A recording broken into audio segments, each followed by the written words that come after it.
नमस्कार, मेरा नाम नवीन कुमार और स्वागत है आप सबका भारत की पाठशाला में। हम लोग यहाँ class 8 new NCERT social science को कवर कर रहे हैं। ये इसका चैप्टर 4 है और पार्ट 4 है, ठीक है। और इसके पहले की अगर वीडियो आपने नहीं देखा है तो आप उसको पहले देख लीजिए, उसके बाद आपको ये टॉपिक समझ में आएगा। तो आज हम लोग शुरू करते हैं। जो हमारा टॉपिक है उसका नाम है the from paradise to health, ठीक है। पैराडाइज से हेल्थ की तरफ जाना। देखिए, बैटल ऑफ पलासी जब हो जाता है, हम लोग को पता है जहाँ बैटल ऑफ पलासी में ईस्ट इंडिया कंपनी जीत जाता है, और जब जीत जाता है तो उसको वहाँ पर जब जीतने के बाद वहाँ के जो रूलर जो रहते हैं मीर जाफर को ये कहता है कि हम आपकी मदद किए लड़ाई जीतने में, अब आप हमको क्या कीजिए, बंगाल, बिहार, उड़ीसा का रेवेन्यू का राइट्स दे दीजिए। इसका क्या मतलब है रेवेन्यू का राइट्स? मतलब जो भी टैक्स का कलेक्शन होगा वो हम कलेक्ट करेंगे, आप इंटरफेयर नहीं करेंगे। सोचिए, पहला बार पॉलिटिकली यहाँ पे कंट्रोल ले लिया गया है, भले इनडायरेक्ट लिया गया हो, लेकिन ईस्ट इंडिया कंपनी इनडायरेक्टली यहाँ पे कंट्रोल ले लिया रेवेन्यू का कि हम इसको कलेक्ट करेंगे। बंगाल है, बिहार है, उड़ीसा है, ये बहुत अमीर रीजन था, उसमें बहुत अच्छा खेती होता था। वहाँ पर रॉबर्ट क्लाइव जो था वो तो बोला बंगाल को paradise of the earth, because it was is paradise, मतलब ऐसा स्वर्ग जैसा जगह पे आ गए हैं। इतना पैसा उसमें भारत में मतलब था, खेती वगैरह बहुत बढ़िया, मतलब बहुत अमीर देश हुआ करता था, बहुत पैसा था। तो वो तो एकदम देख के पगला गया कि बाप रे बाप, इतना पैसा, उसको पैराडाइज उसने कह दिया। और कंपनी यहाँ पे क्या कर रहा है ना, वो सिर्फ रेवेन्यू लिया जा रहा है। अब सिंपल सा बात है कि सरकार आपसे पैसा लेता है, टैक्स लेता है, तो उसके बदले आपको सर्विस भी तो दे रहा है। रोड बना रहा है, स्कूल बना रहा है, हॉस्पिटल बना रहा है, खेती में सुधार कर रहा है, इंफ्रास्ट्रक्चर, लोन वगैरह दे रहा है। मतलब आपसे पैसा लेकर आपके लिए ही तो काम कर रहा है। और पहले के भी लोग यह भी करते थे, मतलब पहले के भी जो शासक थे, यहाँ के भारतीय राजा थे, वो भी यही काम करते थे, टैक्स लिए फिर खर्च भी करते थे, जनता पे ही खर्च होता था। यहाँ पे वो चीज़ बंद हो गया। यहाँ पे ईस्ट इंडिया कंपनी जो है वो क्या किया, वो ये काम किया, पैसा तो ले रहा है, खर्च कुछ नहीं कर रहा, ना के बराबर कर रहा है, डेवलपमेंट में कोई काम ही नहीं कर रहा है। और इससे बहुत समस्या आएगा, क्योंकि जाहिर से बात है टैक्स तो कलेक्ट हो रहा है बहुत ज़्यादा, दम पूरे मजे से दम टैक्स लिया जा रहा है, आदमी को निचोड़ लिया जा रहा है कि टैक्स दो, टैक्स नहीं दोगे तो फिर बताते हैं तुमको क्या स्थिति होगा। और यहाँ पे उन पर खर्च ही नहीं हो रहा है, सिर्फ पैसा लिया जा रहा है। तो यहाँ पे बहुत समस्या लोगों को फेस करना पड़ा। क्या क्या समस्या फेस करना पड़ा? बार बार फेमाइन आ गया। फेमाइन में क्या है, सूखा पड़ गया। 17 से 1772 में बंगाल में 2 बार क्रॉप फेलियर हो गया। क्रॉप फेलियर मतलब क्या, फसल बर्बाद हो गया सूखा में, सही से बारिश नहीं हुआ, फेमाइन पड़ गया, भूखमरी जैसा स्थिति आ गया। और लेकिन यहाँ पर टैक्स को कम नहीं कर रहा था ईस्ट इंडिया कंपनी, बिल्कुल नहीं, उनको फर्क ही नहीं पड़ रहा था। टैक्स कम ही नहीं करने का नाम ही नहीं ले रहे थे, और टैक्स वही का वही था। और फार्मर को देना पड़ रहा है, क्योंकि आप वही आपके पॉलिटिकल रूलर हैं, तो किसानों को यहाँ पे करना पड़ता था टैक्स को, चाहे कुछ भी हो, चाहे कैसा हार्वेस्ट हो, कोई फर्क नहीं पड़ता। इससे इतना ज़्यादा फेमाइन हुआ।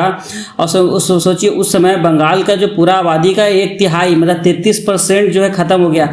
करीब 10 मिलियन डेथ, यानी 1 करोड़ लोग की जान चले गई। सोचिए, किसी कत्ल से कम है। भले आप डायरेक्ट जाके किसी को नहीं मारे, लोग भूख से मर गए, भूख से तड़प के मर गए।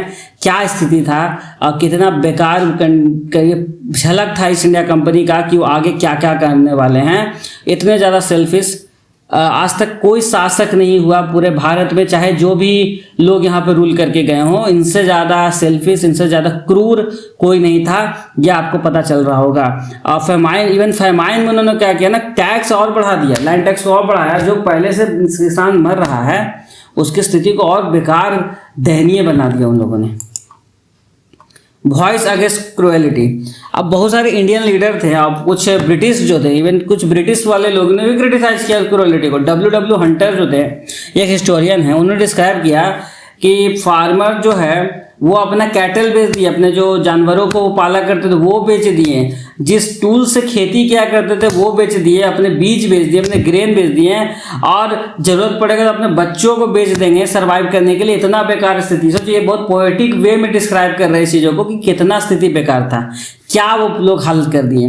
लोग जो है पत्ते खा रहे हैं, ग्रास खा रहे हैं, और भूखे मर रहे हैं लोग शहर भाग रहे हैं कि वहाँ कुछ काम करेंगे। खेती छोड़ो, खेती में तो हम लोग एकदम जीना एकदम गवार हो गया, खराब हो गया। मतलब क्या इन लोग बदतर स्थिति बना दिया। और देखिए, ये सिर्फ एकमात्र का फेमाइन था नहीं, यहाँ पे ब्रिटिश के टाइम पे हमेशा से फेमाइन आता ही रहा, क्योंकि वो लोग कुछ काम नहीं ना किया एग्रीकल्चर पे, कुछ डेवलपमेंट पे काम करेंगे तब ना, कोई सपोर्ट ही नहीं किए और टैक्स बढ़ाते चले जा रहे हैं। तो ब्रिटिश के टाइम पे स्थिति बहुत बेकार हो गया। करोड़ों लोग अगर मर रहे हैं तो समझिए क्या ब्रिटिश सरकार करी? कुछ नहीं वहाँ पे काम कर रहे थे। ईस्ट इंडिया कंपनी की जो गवर्नमेंट थी कोई काम नहीं कर रहे थे, बस यहाँ लूटने का काम हो रहा था। आपका मोर डेडली फेमन 1876 और 78 में देखिए क्या हुआ, यहाँ पे 80 लाख लोग और मर गए। डेक्कन रीजन, और डेक्कन आपका जो आज का साउथ इंडिया का एक पार्ट है डेक्कन, वहाँ पर सोचिए वहाँ पे 80 लाख लोग मर गए इस टाइम पीरियड में। कुछ जो ट्रेडर थे वो क्या करते थे, अब देखिए यहाँ पर कितने लालची लोग क्या करते थे, वो बहुत सारे फूड को, ग्रेन्स को स्टोर करके रख लेते थे और जब भुखमरी होता था तो हायर प्राइस में बेचते थे, इससे और ज़्यादा स्कार्सिटी बनता था। सोचिए पहले ही खाना नहीं है, अब जो था उसको स्टोर करके छुपा के रख लिए हैं ताकि जब फेमाइन आएगा, भुखमरी आएगा, जब लोग मरेंगे और मरेंगे तो कोई भी कीमत देने को तैयार होंगे खाने के लिए, तब वो बेचा करते थे। सोचिए कितना सेल्फिशनेस लोग उसमें कर रहे थे। आज के टाइम पे भी आपको इस तरह की चीज़ देखने को मिल सकता है जो लोग का लालच नहीं जाता है। सोचिए 80 लाख लोग मारे गए। और इवन सोचिए उस समय क्या ब्रिटिश ने किया था, 1 मिलियन टन ऑफ राइस जो है वो ब्रिटेन में एक्सपोर्ट किए थे। सोचिए यहाँ लोग मर रहा है, यहाँ के किसान जो यहाँ के आदमी खुद फसल उगाया है उसको नसीब नहीं हो रहा है। 1 मिलियन टन जो ब्रिटेन जो है अपने यूरोप में ब्रिटेन में भेज रहे हैं, कितना ये बेहतर स्थिति उन्होंने कर दिया था और इसका कोई हिसाब नहीं है। ये देखिए यहाँ पे कुछ पिक्चर्स मैंने लगाया है, आप देख सकते हैं क्या स्थिति हो गया था। इतना मतलब देख के ही बहुत दयनीय जैसा दुख लगता है कि इन्होंने क्या स्थिति बना दिया था। अब free market policy and extra benches. अब ब्रिटिश जो है फ्री मार्केट पॉलिसी को यहाँ पर करता था। फ्री मार्केट पॉलिसी क्या है, मतलब सर क्या देखिए अभी के टाइम पे क्या होता है ना, सरकार कभी कभी प्राइस को फिक्स कर देता है कि इतना सर्टेन प्राइस के ऊपर नहीं बढ़ सकता है रेट, लेकिन इन लोग फ्री मार्केट फॉलो करते थे। फ्री मार्केट में क्या होता है, जो भी डिमांड सप्लाई का खेल है वही प्राइस होगा। जैसे कि अभी हमको क्या पता है, बहुत सारे लोग क्या करते थे, ग्रेन को छुपा के रख लेते थे ग्रेनरी में छुपा के कि जब भुखमरी होगा तो उसको महंगा दाम में बेचेंगे। तो मार्केट में क्या हो गया, शॉर्टेज हो गया खाना का। जब शॉर्टेज हो गया तो उसका प्राइस बढ़ गया क्योंकि डिमांड बढ़ जाएगा। इसको और अच्छे से समझने की कोशिश करते हैं कि देखिए डिमांड सप्लाई का खेल, जब भुखमरी हो रहा है, कुछ भी हो रहा है, तो बहुत सारे लोग क्या करते थे, जो थोड़ा अमीर है लैंड ओनर्स हैं, वो बहुत सारे फसल को क्या करते थे, छुपा कर रख लेते थे अपने पास। जब छुपा के रख लेते थे तो मार्केट में शॉर्टेज हो गया। जब मार्केट में खाना का शॉर्टेज हो गया, लेकिन भूख तो सबको लगेगा, खाना तो सबको चाहिए, तो लोग डिमांड करेंगे। तो देखेंगे फूड तो कम है, तो जो बेचने वाले कहेंगे आप और पैसा दीजिए, और पैसा देंगे, ज़्यादा पैसा देंगे तो आपको फूड मिल जाएगा। वैसे कर करके प्राइस बढ़ जाता था। यहाँ पे हुआ क्या कि फ्री मार्केट अगर सरकार फिक्स कर देता कि चाहे कुछ भी हो, प्राइस आपका मात्र रहेगा लेट से 10 रुपये किलो, तो 10 रुपये अगर किलो है तो उसके ऊपर नहीं बढ़ाया जा सकता मार्केट में। लेकिन नहीं, यहाँ पर जैसा डिमांड वैसा सप्लाई। तो ये स्थिति यहाँ पर हो गया था। यहाँ पे लॉर्ड लिटन जो थे वाइसराय के फेमिन, वो तो फूड प्राइस को कम करने से मना कर दिए थे। वो बोले कि नहीं, जरूरत ही नहीं है। सोचिए क्या कितना ज़्यादा क्रूर आदमी था वो सब, क्या स्थिति उन्होंने बना के रख दिया था। 1876 में फरमाइन के टाइम पर आपके ग्रैंड दिल्ली दरबार भी होल्ड किया गया था। सोचिए 68,000 लोग यहाँ पे मेहमान बनकर आए थे। सेम टाइम पे इतना लोग 80 लाख लोग मर गए डेक्कन प्लेट्यू में। यहाँ पर भी लोग समय जश्न मना रहे हैं दिल्ली दरबार में।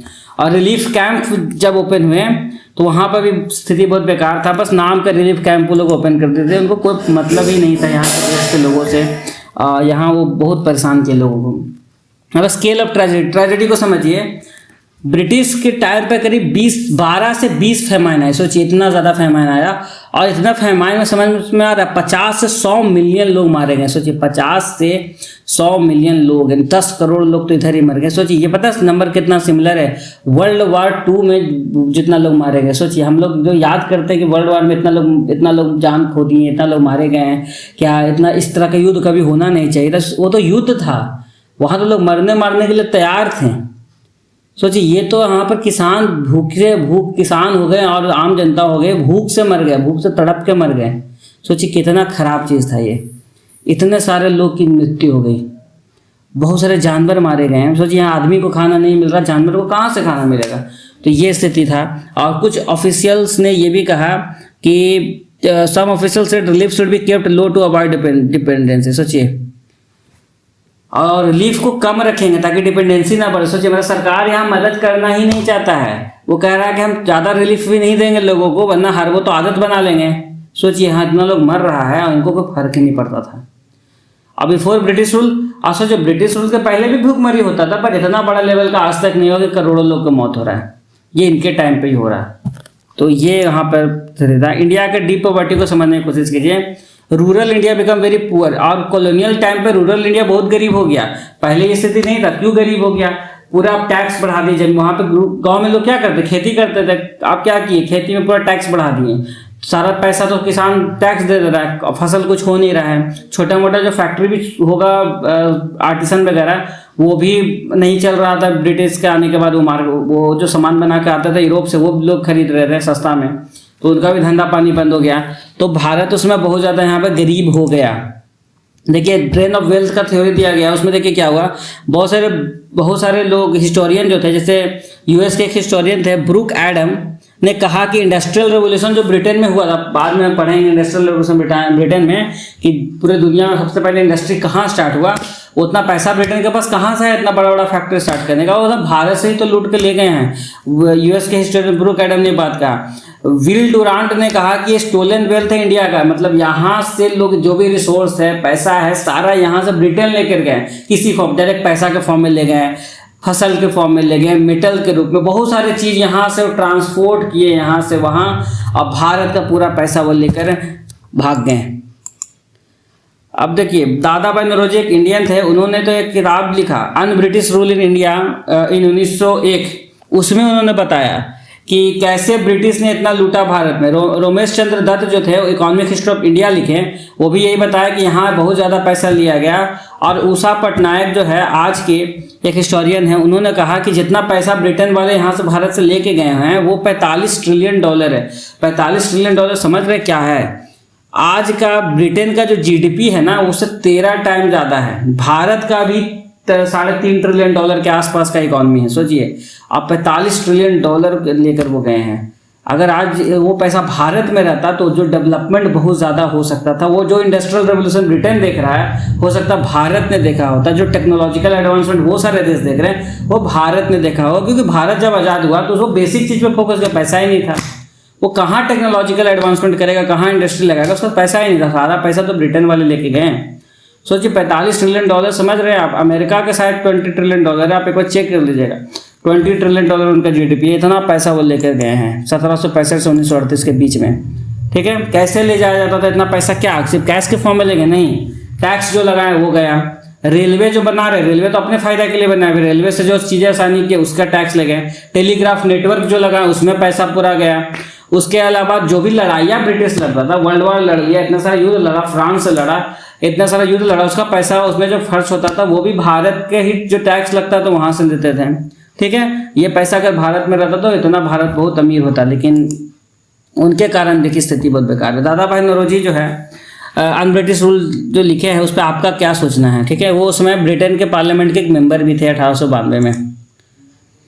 अब देखिए आपको एक पेंटिंग दिखाया गया है यहाँ पे। देखिए इस पेंटिंग में देखिए क्या दिखा रहा है, ये साइड जो आप देख रहे हैं ये ईस्ट इंडिया का, ये आपको चाइना है, भारत है, ये सारा लोग क्या कर रहा है, ऑफर कर रहा है अपना वेल्थ इन लोगों को। ऐसे दिखाया जा रहा है जैसे ये लोग भगवान के भेजे हुए लोग हैं और ये लोग पिछड़े लोग, जानवर के किस्म के लोग, डार्क स्किन लोग हैं जो अपना वेल्थ को ऑफर कर रहे हैं। पर रियलिटी क्या था? रियलिटी ये था, ये लूट रहे हैं। आप पिक्चर बना रहे हैं कि आप कितना, आपको लोग ऑफर कर रहा है वेल्थ, नहीं, आप लूट रहे हैं। अब ब्रिटेन वगैरह जो भी यूरोपियन देश जो इतना डेवलपमेंट पे खड़ा है वो हम ही लोग के पैसे पे खड़ा है।